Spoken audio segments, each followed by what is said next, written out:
नमस्ते दोस्तों, मेरा नाम महेश है और मैं एक रिकवरिंग अल्कोहलिक हूँ। हाँ जैसे महेश। विट्ठल ने कहा, हाय हाय हाय महेश। हाय, जैसे विट्ठल ने अभी कहा, मैं ठाना के अस्तित्व समूह का सभासद हूँ। मैंने स्पॉन्सर लिया है और स्पॉन्सर आप सबकी जो शेयरिंग्स होती है, एक लिटरेचर, इन सब की मदद से इस प्रोग्राम पर रहने की कोशिश कर रहा हूँ। दोस्तों, पिछले 15-20 दिनों से ठाना फेलोशिप ने ये जो लिटरेचर महोत्सव शुरू किया है, बहुत उपयुक्त ऐसा ये उपक्रम है। मैं ये इसलिए कह रहा हूँ क्योंकि हमारा एक नया भाई वरुण, जो अभी आज ही उसने 30 दिन कंप्लीट किए हैं और वो शुरू से हमारे रिवाइवर की मीटिंग्स, हमारे ये जो फेलोशिप के महोत्सव है, फेस्टिवल महोत्सव, इसमें शुरू से जुड़ा हुआ है। और बहुत अच्छा लगा मुझे आज ये सुनने के बाद कि वो 30 दिन तक सोबर रहा है। मैं रोज ये कार्यक्रम सुनता हूँ, बहुत ध्यान से सुनता हूँ और बहुत मेरे जैसे चतुर चाणक्य, खुद को समझने वाले शराबी को ये आपका जो शेयरिंग्स है रोज का, वो बार बार जमीन पर पटकता है। आज ठाना फेलोशिप ने मुझे ही बोलने का मौका दिया और पता नहीं मैं इस स्पॉन्सरशिप या स्पॉन्सर का उपयोग कैसे करें, इस विषय को कैसे न्याय दे पाऊंगा, मुझे पता नहीं। लेकिन मैं इतना जरूर कहूंगा कि मैं पूरे प्रामाणिकता से अपने अनुभव आपके सामने रखूंगा। दोस्तों, लिविंग सोबर इस किताब में स्पॉन्सरशिप के ऊपर ज्यादा कुछ लिखा नहीं है, 3-4 ही पन्ने हैं। लेकिन अगर हमारा जो ए का पैम्पलेट है स्पॉन्सरशिप के ऊपर, उसमें बहुत विस्तार से इस विषय पर लिखा गया है।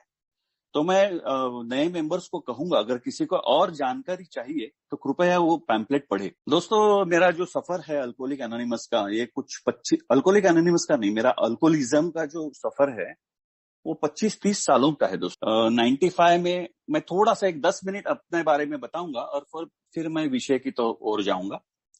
95 के दरमियान मैंने शराब एक्चुअल पीनी शुरू की। वैसे उसके पहले बहुत बार ट्राई किया था, लेकिन 95 से 97 इन 3 सालों के अंदर ही मुझे ये मालूम हुआ कि मेरी शराब मेरे से रुक नहीं रही है। हालांकि मैं उस समय सिर्फ शाम को पिया करता था, लेकिन मेरा पीना नॉर्मल, मैं देर रात तक पीता था। जब तक मेरा कोटा पूरा नहीं होता तब तक मैं पीते ही रहता था। और जब मुझे ये एहसास हुआ कि भाई तू इसमें से निकल नहीं पा रहा है, तू रोक नहीं पा रहा है, एक दिन भी अपने आप को इससे रोक नहीं पा रहा है, तो मैं थोड़ा सा अंदर से डर गया। मैंने कोशिश की कि आज नहीं पीऊंगा, कल नहीं पीऊंगा।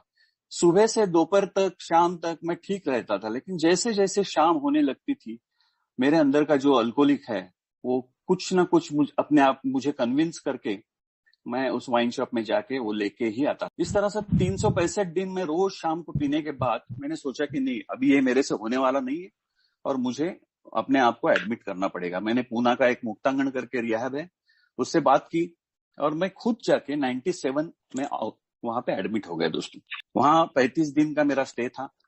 अल्कोहलिज्म के बारे में बहुत कुछ वहां पे मुझे सिखाया और रोज के शेयरिंग्स और लेक्चर्स, ये सब होने के बाद मुझे ऐसा लगा कि यार, अब मुझे अल्कोहलिज्म के बारे में पूरा पता चला है। अब मैं जीवन भर इस गंदी शराब को कभी छूऊंगा भी नहीं, ऐसे मुझे लगा। और मैं बहुत खुशी से 35 दिन होने के बाद वहां से बाहर निकला। दोस्तों, और वहां से आने के बाद कुछ दिनों में मेरी शादी हो गई, कुछ 6-7 महीने में। और घर का जो बिजनेस था उसमें मैं ध्यान देने लगा। मेरी जिंदगी एकदम पटरी पे आ गई थी। सुबह उठ के वो जो रिमोर्स होता था वो नहीं था और एक फ्रेश जीवन मेरा शुरू हुआ था। बिजनेस में अच्छा काम कर रहा था, बहुत सारे पैसे मेरे पास जमा हो रहे थे। मैंने एक नई गाड़ी ली थी, फ्लैट बुक किया था और धीरे धीरे मैं ये भूल गया कि भाई तू एक एडिक्ट है और तू एक व्यसन मुक्ति केंद्र में एडमिट हुआ। ये बात मेरे दिमाग से पूरी तरह निकल गई। मैं अपने आप को नॉर्मल समझते हुए जीवन जी रहा था। धीरे धीरे पुराने दोस्तों के साथ पार्टियों में जाना, देर रात तक उनके साथ बैठना। हालांकि मैं शराब नहीं पीता था, लेकिन उनके साथ लगातार रोज बाहर जाने लगा, देर रात तक बैठने लगा। और एक करता था मैं ये कि मैं दोस्तों को नसीहतें बहुत देता था, जो एडवाइस बोलते हैं ना, कि अब मुझे कितना अच्छा लग रहा है, शराब छोड़ने के बाद मेरा दिन कितना फ्रेश जाता है। और बहुत मैं अपनी तारीफ करता था कि शराब छोड़ने के बाद मेरे जीवन में क्या क्या परिवर्तन आया है। और मेरे सारे दोस्त अचरज में रहते थे कि साला ये रोज पीने वाला बेवड़ा कैसे रुका है, और वो देख के मुझे बहुत अच्छा लगता था। लेकिन 1-1.5 साल के बाद मेरे अंदर अचानक थोड़ी थोड़ी चिड़चिड़, घर में झगड़े शुरू हो गए मेरे अंदर जो बोलते हैं ना ड्राई ड्रंक स्टेज, वो ड्राई ड्रंक स्टेज मेरे अंदर शुरू हो गई दोस्तों। मेरी सेरेनिटी धीरे धीरे भंग हो रही थी, और मेरा काम में फोकस नहीं लग रहा था, बार बार चिढ़ रहा था। और मुझे समझ में आया कि यार मेरी ये गड़बड़ होने वाली है, मेरे बैक ऑफ द माइंड में ये शराब बैठी है, और ये दोस्तों के साथ मैं बैठता हूँ तो ये कहीं पे जाके गड़बड़ करने वाला है। और मुझे याद आया कि मुक्तांगण में मैं जब बाहर निकला था तो मुझे कहा गया था कि भाई तू यहाँ से जब बाहर निकलेगा तो तुझे अल्कोहलिक एनोनिमस की मीटिंग्स करते रहना है, और वो भी जीवन भर। या हमारी जो मुक्तांगण की फॉलोअप मीटिंग होती है, उस मीटिंग्स में आपको जाना है।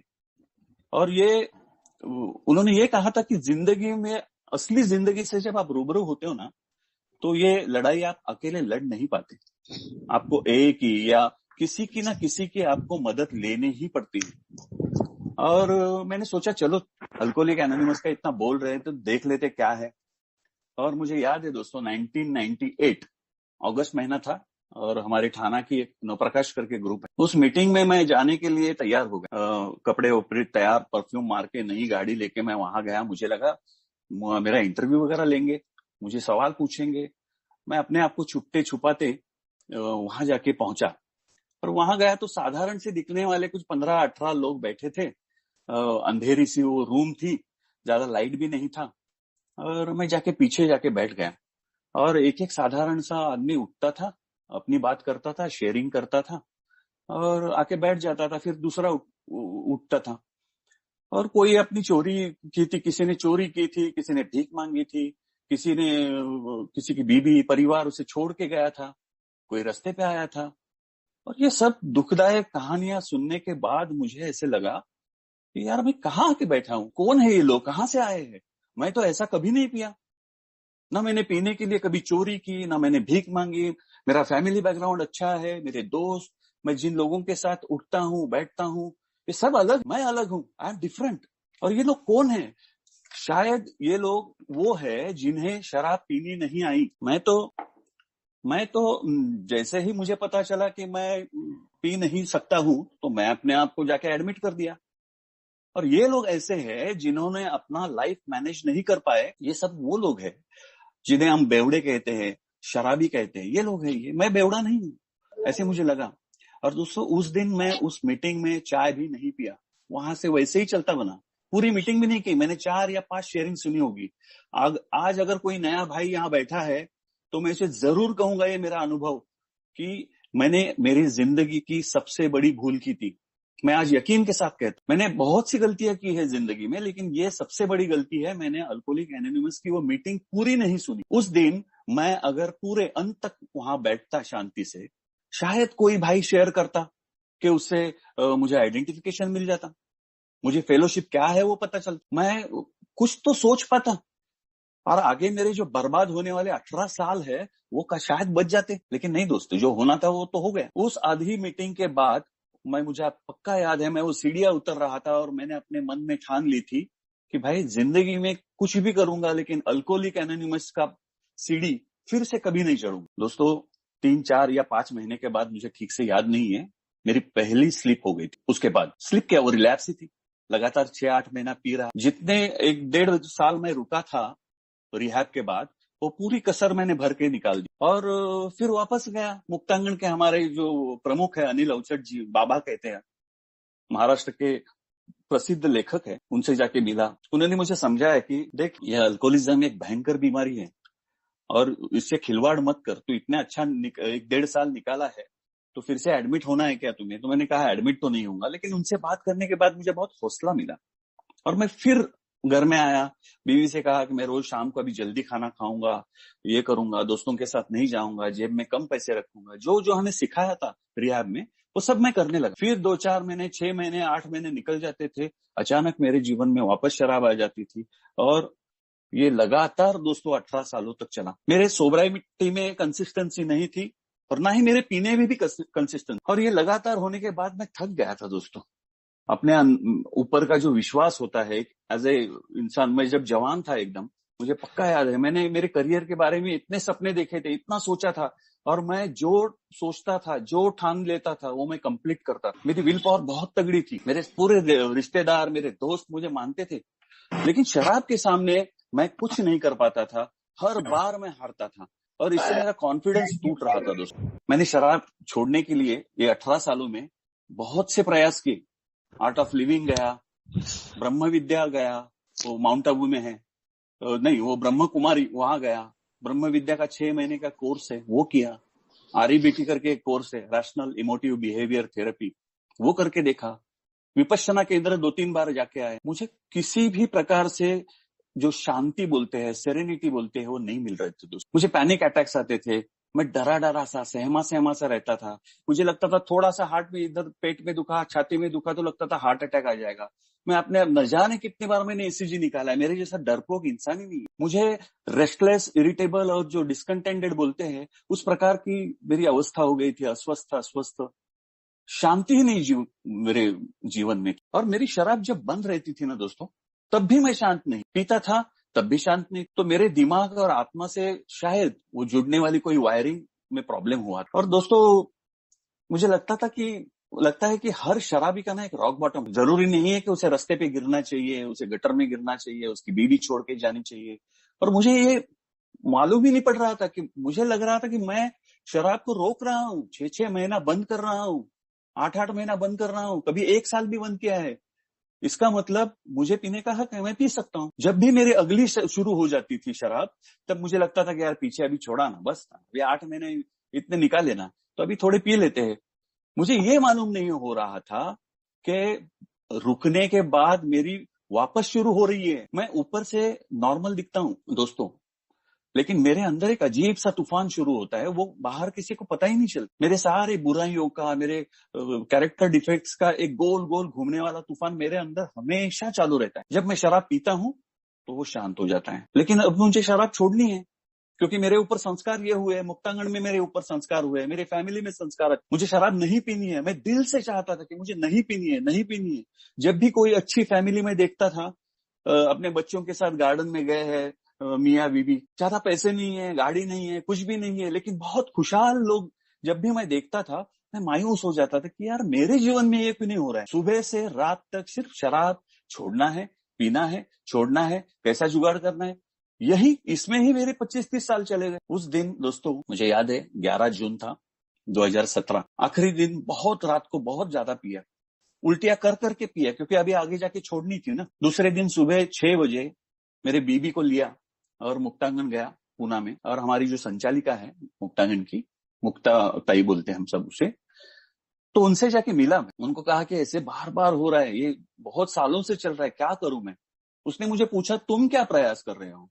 मैंने कहा सब कि मैंने ये सब प्रयास किए। बोली नहीं, तू मीटिंग्स कर रहा है क्या, तू अल्कोहलिक एनोनिमस की मीटिंग्स कर रहा है क्या, तू फॉलोअप मीटिंग नहीं कर रहा है, तू किसी के टच में नहीं रहता है, तू अपने दम पे शराब से लड़ने की कोशिश कर रहा है, और इतने साल फटके खाने के बाद भी। तो ये मुमकिन ही नहीं है, अकेला शराब तेरे जैसे आदमी को मुमकिन नहीं है।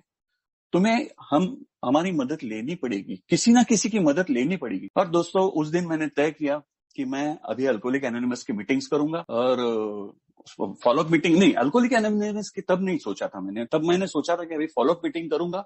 और मैं लगातार उनकी फॉलोअप मीटिंग्स करने लगा।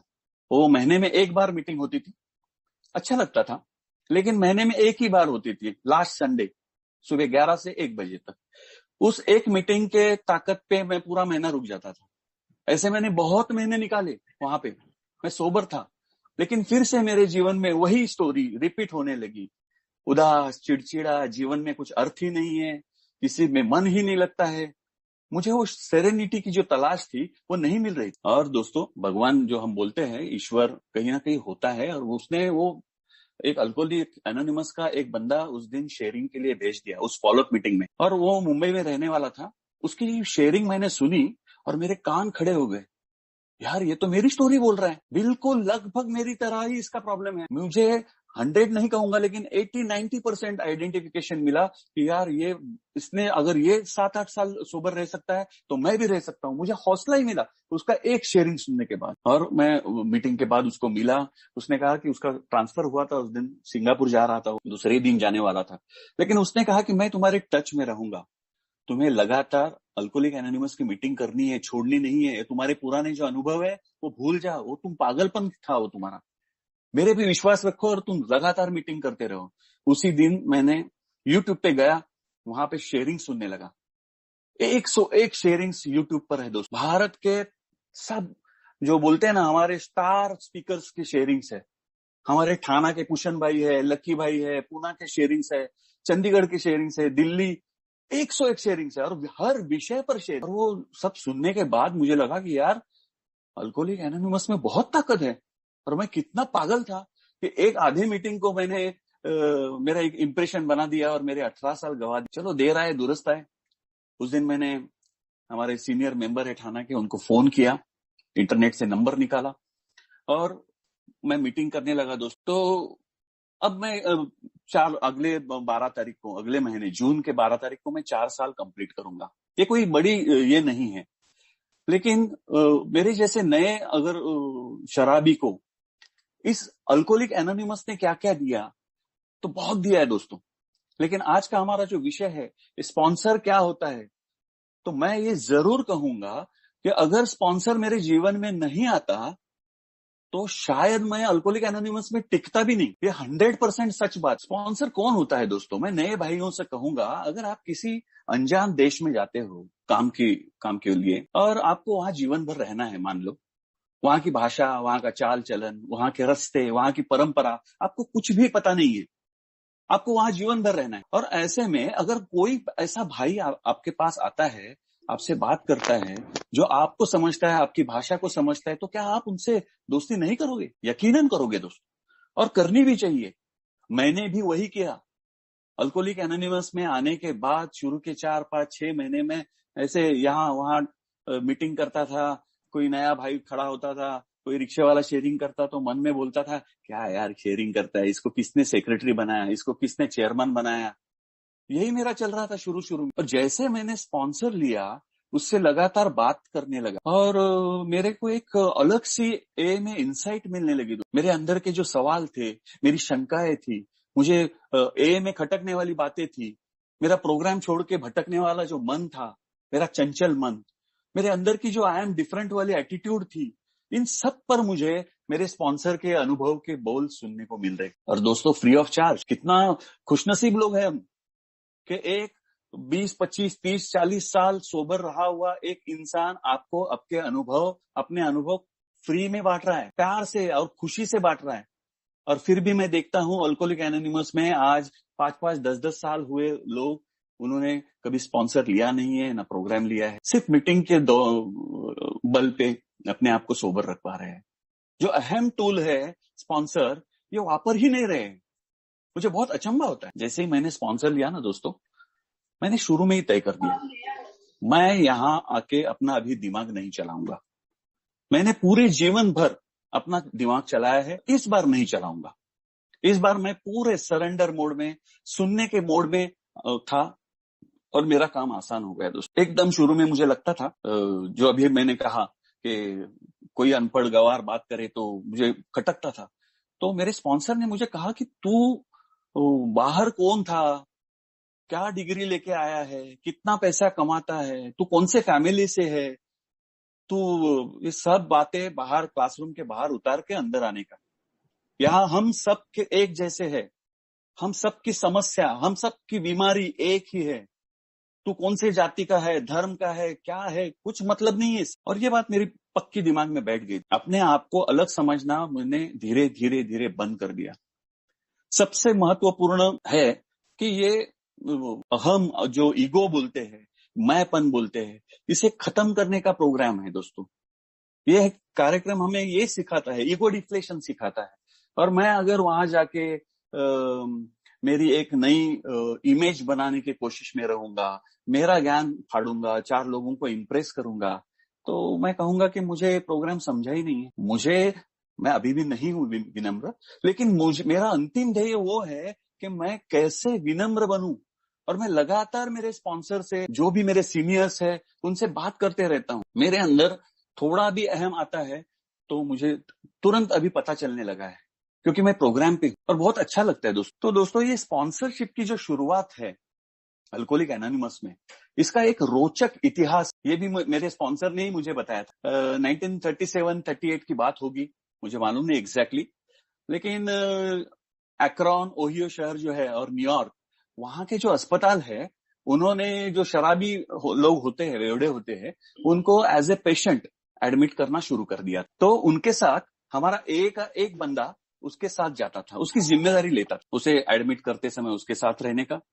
जब भी वो होश में रहता था, वो ये इसके बेड के बाजू में बैठ के उसको अपना मैसेज देता था, अपने अनुभव बताता था, अल्कोहलिक एनोनिमस की जानकारी देता था। और ये जब पेशेंट का डिस्चार्ज होता था ना, तो ये ध्यान रख के उस डिस्चार्ज के बाद उसको घर पहुंचाता था, बाद में उसको मीटिंग लेके जाता था, उसको अलग अलग मीटिंग्स लेके जाता था, वहां के अलग अलग मेंबर से मिलवाता था।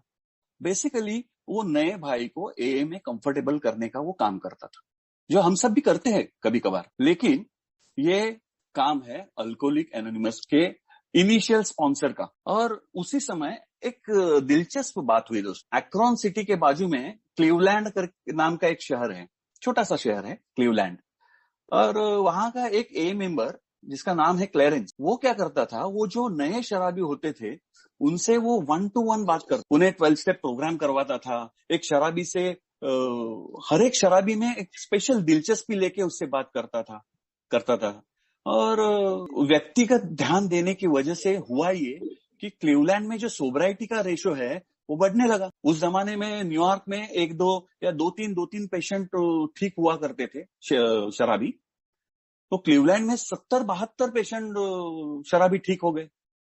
तो हमारे जो फाउंडर मेंबर है बिल, उनको भी अचंभा लगा कि ये कैसे हो रहा है, कैसे मुमकिन है।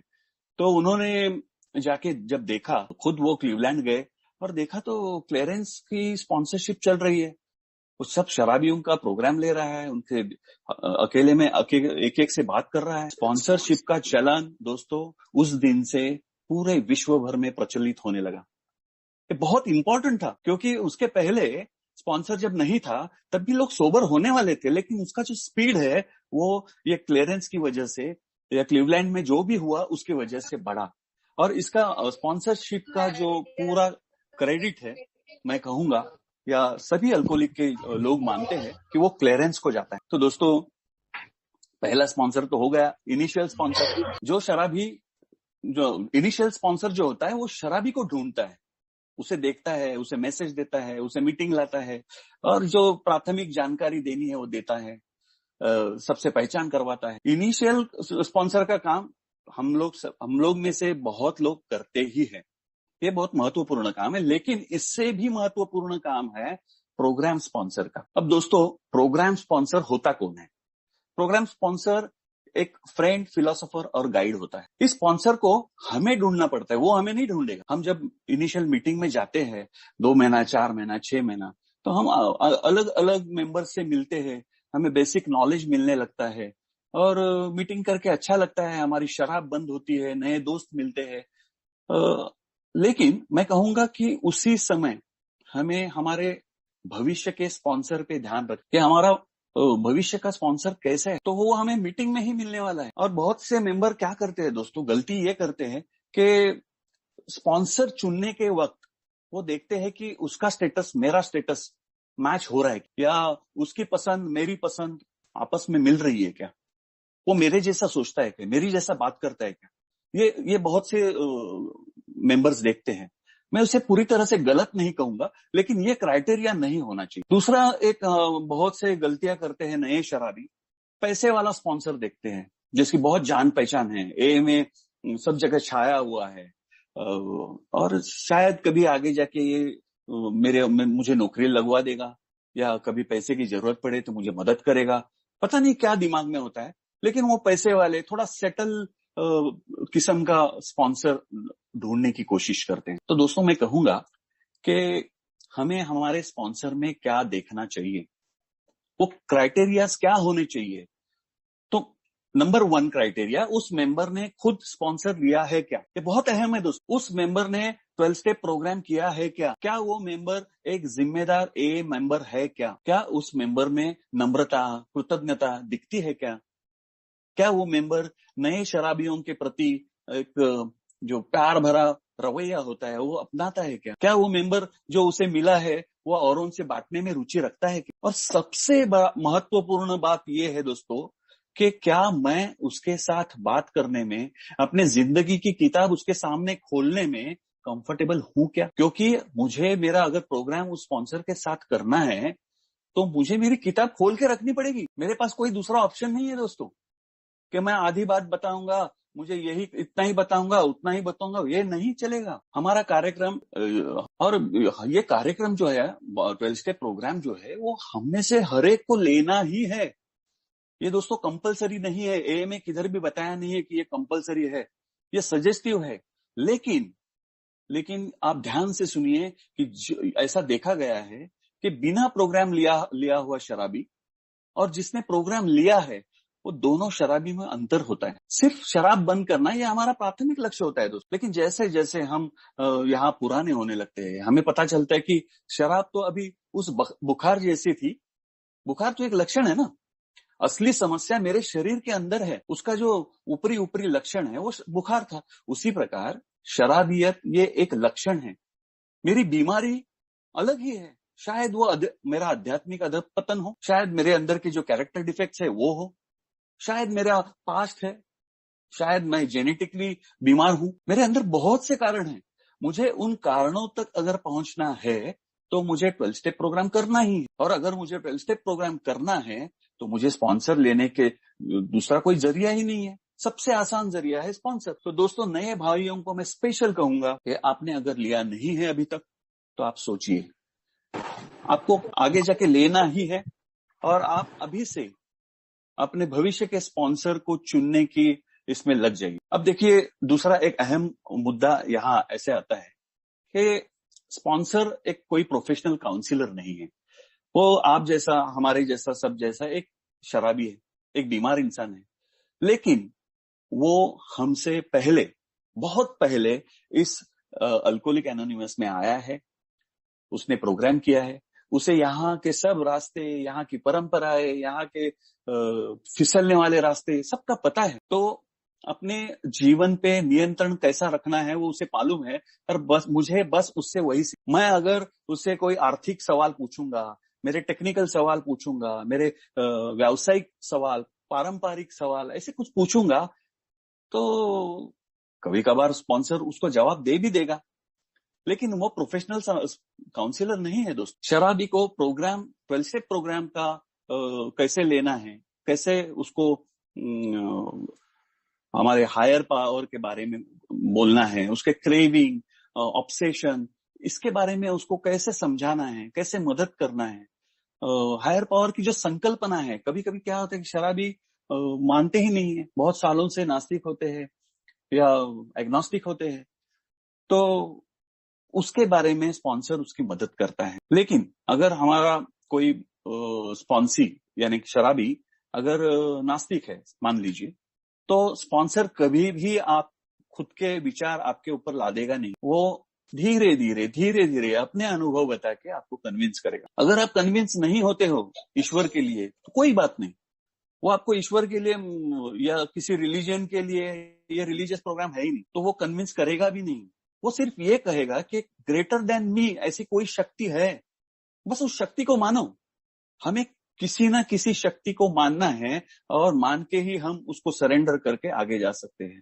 ये प्रोग्राम लेने की फर्स्ट स्टेज है दोस्तों, कि हमें मानना ही पड़ेगा। अगर आपको कोई टेक्निकल समस्या है तो स्पॉन्सर कभी भी आपको कंफ्यूज नहीं करेगा या नहीं करना चाहिए, वो आपको एक्सपर्ट के पास भेजेगा। बहुत से मेंबर्स मैंने देखे हैं कि टेक्निकल सवाल पूछते हैं और गड़बड़ हो जाता है, और पीछे फिर नाम रखते क्या है, इस पे मैंने बात की मेरे स्पॉन्सर से, लेकिन उसको तो मालूम ही नहीं है उसमें कुछ। अरे स्पॉन्सर कोई भगवान नहीं है भाई, वो भी इंसान है, हम जैसे ही एक इंसान है। और एक महत्वपूर्ण बात ऐसी है कि अगर मैं स्पॉन्सर नहीं लेता हूं तो मैं एक ऐसी श्रृंखला की कड़ी को तोड़ रहा हूं, एक ऐसे पवित्र, जैसे जान बचाने वाला हमारा जो कार्यक्रम है, उस जान बचाने वाले कार्यक्रम में स्पॉन्सर स्पॉन्सी ये जो जोड़ी है वो एक बहुत बढ़िया काम करती है। पूरा जीवन भर ये जोड़ी चलती है। आज मैं बहुत से हमारे ओल्ड टाइमर भाई देखता हूं, अपने स्पॉन्सर की तारीफ करते हैं, मेरे स्पॉन्सर ने ये बताया था, वो बताया था। तो क्या रिलेशन हो गया दोनों। ये मैं कहूंगा कि ये दोस्ती के ऊपर का रिलेशन, ये बहुत जबरदस्त रिलेशन है। ये प्रोग्राम जितना जबरदस्त है उतना ही ये रिलेशन भी, जैसे भाई बहन का रिलेशन होता है, दोस्त दोस्त का रिलेशन होता है, माँ बाप का रिलेशन होता है, वैसे स्पॉन्सर स्पॉन्सी का एक अलग ही रिलेशन होता है और होना चाहिए। नए भाई और जिन्होंने अभी तक स्पॉन्सर नहीं लिया है, तो मैं कहूंगा रोज प्रार्थना करे, हायर पावर से प्रार्थना करे, मांगे कि मुझे मेरे वाले स्पॉन्सर से जल्दी से मिलवा। स्पॉन्सर स्पॉन्सी की जोड़ी वही बनाता है दोस्तों, वो ऊपर ही बनती है जोड़ी। और आप मांगने से डरिए मत, विश्वास रखिए और मांगे। आपका स्पॉन्सर आपका फ्रेंड, गाइड, फिलोसोफर होता है। ये बिल्कुल जरूरी नहीं कि आप उसके पैर पकड़ें। स्पॉन्सर खुद भी ये नहीं चाहेगा। आप अगर उसके हाजी हाजी करोगे, आगे पीछे करोगे, तो वो खुद भी नहीं चाहेगा। आप दोस्त जैसे बने रहे, लेकिन स्पॉन्सी ने स्पॉन्सर को एक उचित रिस्पेक्ट जरूर देना चाहिए। ये बात मैं मानता हूं कि आप उससे कंधे पे हाथ मत डालो, लेकिन उसको एक रिस्पेक्ट दे दो। दोस्ती रखो उससे, लेकिन एक रिस्पेक्ट दे दो, तो ही आपका वो जो रिलेशन है वो अच्छे बिल्टअप होगा। मैंने बहुत बार देखा है कि थोड़ा सा एक 2-4 महीना 6 महीने में नॉलेज आता है नए शराबी को, स्पॉन्सी को, और वो अपने स्पॉन्सर को ही सिखाने लगता है। तो मैं जरूर कहूंगा स्पॉन्सीज को कि यहाँ सुनने का जो कान है उसको डेवलप करो। ये सिखाने का कार्यक्रम नहीं है। मैंने अक्सर देखा है कि हम शराबियों में सुनने की आदत नहीं होती, हम लोग सुनाने में ज्यादा विश्वास रखते हैं। और हमारा ये कार्यक्रम हमें कहता है कि लर्न टू लिसन और लिसन टू लर्न। मैं अगर पूरी दुनिया में हार कर जब यहाँ आता हूँ और यहाँ पर भी मैं वही चलाता हूँ जो पहले जिंदगी में मैं करता था, तो फिर मुश्किल होगी दोस्तों। मैं मेरे स्पॉन्सर से जब बात करता था तो मुझे अभी भी मालूम है कि वो 90% वो बात करे। ये रेशो हमारा ऐसा ही है, और 10% मैं उसको बात करता था, वो भी सवाल होते हैं। तो इससे होता है, मेरा ही फायदा होता है। स्पॉन्सी को मैं बार बार रोकता नहीं हूँ, टोकता नहीं हूँ। कभी कभी ये होता है दोस्तों, स्पॉन्सर की हर बात स्पॉन्सी को हजम नहीं होती, और जरूरी भी नहीं है कि वो हजम हो। कोई भी स्पॉन्सर इस दुनिया में परफेक्ट स्पॉन्सर नहीं है, वो भी एक शराबी है। मैं बार बार कहता हूं, हम दोनों को एक दूसरे को समझने की काबिलियत को बढ़ाना है दोस्तों। हम अपने प्रोग्राम पे फोकस करना है। और इसके बावजूद भी अगर आपको कभी लगता है कि मेरा स्पॉन्सर यार नहीं है, मेरी जम नहीं रही है इसके साथ, या मेरा स्पॉन्सी मेरे जम नहीं रहे है, तो आप आजाद है। यहाँ आपको किसी ने आपकी शादी नहीं की है, कोई आपको बंधन नहीं है, कोई बॉन्ड नहीं है। आप दूसरा स्पॉन्सर ले लो, लेकिन उसके पीछे जाके उसकी बुराई मत। आप दोनों का रिलेशन नहीं जमा, ठीक है, बात खत्म। अब देखिए कि कोई स्पॉन्सर अगर करोड़ों में खेलने वाला है और उसका स्पॉन्सर जो है वो रिक्शा चलाता है, तो क्या वो उसे आर्थिक कोई सलाह दे सकता है? क्या दे ही नहीं सकता। तो स्पॉन्सर का प्रोग्राम के ऊपर का जो ज्ञान है, उसका आचरण कैसा है, वो क्या बातें बोलता है, कैसे प्रोग्राम देता है, ये मुझे देखना चाहिए। सबसे महत्वपूर्ण दोस्तों ये है, मैं जब प्रोग्राम में आता हूं, नए शराबियों को मैं ये कहूंगा कि मेरा अंतिम ध्येय क्या होना कि मेरी किसी भी हालत में मेरी सेरेनिटी बरकरार, मेरे हाथ में वापस वो जहरीली शराब ना आए। मेरा जीवन मैं स्पॉन्सर और प्रोग्राम की मदद से कैसे संयमित रख पाऊंगा, बस ये मेरा फोकस होना चाहिए। मेरा आध्यात्मिक स्तर जो है वो धीरे धीरे मैं कैसे उठाऊंगा। मेरे और ईश्वर के बीच में, जो हायर पावर के बीच में जो एक दूरी बनी थी इतने सालों से, मैं उसे पूछ ही नहीं रहा था, मैं उसे मान ही नहीं रहा था, मैं उससे कुछ मांग ही नहीं रहा था, ना मैंने कभी प्रेयर की। तो मैं उसके ऊपर फोकस करूंगा। मैं जैसे जैसे नम्रता से ये सब बातें करने लगता हूं, तो मेरे जीवन में ये जो प्रोग्राम है ये उतरने लगता है। मराठी में उसे झिरपणे कहते हैं, वो अब हमारे अंदर उसे उतरने लगता है। दोस्तों, मैं मेरे जीवन में 30 सालों तक नास्तिक, एग्नोस्टिक नहीं, एग्नोस्टिक मतलब जिसे मालूम नहीं है ईश्वर क्या है, या उसे वो अभी तक तय नहीं कर पाया है, उसे एग्नोस्टिक कहते हैं। मैं एथिस्ट था। मुझे पक्का मालूम था इस दुनिया में भगवान नाम की कोई चीज नहीं है, यह सिर्फ एक कॉन्सेप्ट है। ईश्वर ये कॉन्सेप्ट, संकल्पना है। मेरे अंदर बहुत से डिनायल थे दोस्तों, नकार जिसे कहते हैं, बहुत से नकार थे। मैं सिर्फ इंसान का जो विल पावर, उसकी मेहनत, उसका दिमाग, इसी को मानता था। बहुत से रिजिड थॉट्स मेरे अंदर भरे पड़े थे। मैं अपने आप को बहुत बुद्धिमान समझता था, और काफी सालों तक समझता था। मैं मानने को तैयार ही नहीं था। मैं समझता था कि जो साइंस, जो लॉजिक बोलेगा वही सही। लॉजिक के पार भी कोई दुनिया है। वहां तक मुझे मेरा स्पॉन्सर लेके गया दोस्त। मेरे स्पॉन्सर ने मुझे 180 डिग्री में बदल दिया। उसने एक भी दिन, मुझे याद है अपने विचार मेरे ऊपर लादे। मेरे स्पॉन्सर की खूबी यह है, जो मैं सीख रहा हूं, कि वो स्पॉन्सी को पहला पढ़ लेता है, उसे देख लेता है, उसे आजमा लेता है, ये कितना गहरा गया है, कितना कितना उसका नॉलेज है, क्या है, और फिर वो धीरे धीरे अपना नॉलेज सामने रखता है। पहले ही अपने पुड़िया नहीं खोलता। तो मेरे स्पॉन्सर ने मेरा पूरा परिवर्तन कर दिया, मानसिक परिवर्तन जिसे बोलते हैं। उसने मेरे अपने अनुभव मुझे बताता गया और मैं सुनता गया। उसने कहा, देख, एक हम शराबियों को एक तो खुद पे विश्वास पूरी तरह से उड़ चुका हो। हम सपने देखने से, निर्मलता से, सच से, अध्यात्म से अपने आप को दूर रखते हैं। जिस इंसान का खुद पे विश्वास ही नहीं है, ईश्वर पे क्या विश्वास रखेगा वो? उसने कहा, करोड़ों लोग ईश्वरी शक्ति को मानते हैं, कुछ तो कारण होगा। क्या वे सब पागल हुए और तू अकेला समझदार है? तू मानने की कोशिश तो करके देख। तू अपना जिसे बोलते हैं ओपन माइंड रख। जरूरी नहीं कि तू पहले दिन से ही विश्वास रख, तू कोशिश कर, दिल से प्रार्थना कर। धीरे धीरे तुम्हें यकीन आने लगेगा, तुम इसका अनुभव करने लगोगे। और तुम्हारा जीवन किसने प्लान किया है कि तुम्हें धीरे धीरे पता चलेगा। दोस्तों, मैंने पहले ही तय किया था कि मैं जो स्पॉन्सर बोलेगा, जो प्रोग्राम बोलेगा, 100% उसको फॉलो करूंगा। मैं अपना दिमाग नहीं चलाऊंगा। मैं करते गया दोस्तों। जैसे ही मैंने हायर पावर को मानने के लिए बस तैयार हुआ, पूरा माना भी नहीं, सिर्फ तैयार हुआ, प्रार्थना करने लगा रोज सुबह, रात को सोने से पहले, सुबह उठने के बाद, जैसे जैसे मैं मेडिटेशन करने लगा और हमारी जो सेरेनिटी प्रेयर है, या और मैं दिल से मांगता था और चमत्कार होने लगा। दोस्तों, मेरे ईश्वर से एक प्रकार का कनेक्शन बनने लगा। मुझे बहुत सिरेन लगा अंदर से, मेरी जो मन शांति वापस आने लगी धीरे धीरे।